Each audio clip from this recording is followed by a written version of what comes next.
غدیر قوم کے مقام پر حضور صلی اللہ تعالیٰ علیہ وآلہ وسلم نے حضرت مولا علی رضی اللہ تعالیٰ عنہ کا ہاتھ اس طرح پکڑ کر ارشاد فرمایا، من کنت مولا ہوں فعلی جو مولا، جس کا میں مولا ہوں اس کا علی مولا ہے۔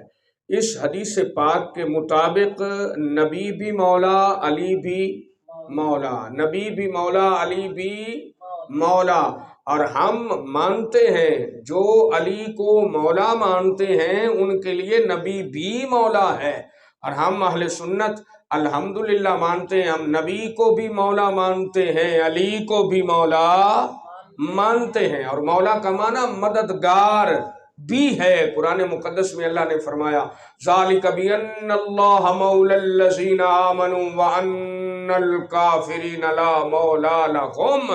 دوسری آیت فإن اللہ هو مولاه وجبریل وصالح المؤمنین۔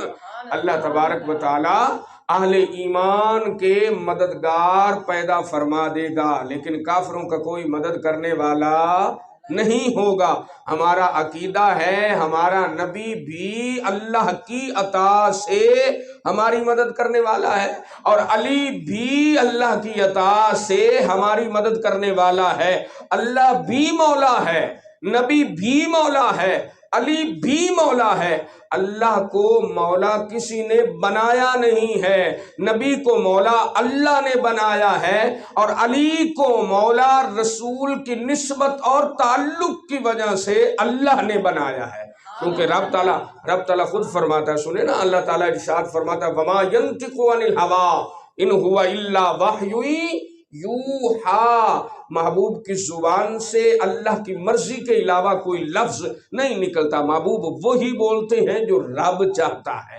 تو جب محبوب علیہ السلام نے ارشاد فرما دیا کہ جس کا میں مولا اس کا علی مولا، اس کے دو لفظ ہیں، اب اس پر توجہ کریں، جس کا میں مولا اس کا علی مولا، یعنی پہلے مدد مصطفیٰ سے مانگنی پڑے گی، جو مصطفیٰ کو مولا مانے گا اس کی مدد مولا علی کریں گے، اور جو نبی کو مولا نہیں مانے گا اس کا علی کو مولا ماننا بھی فائدہ نہیں دے گا۔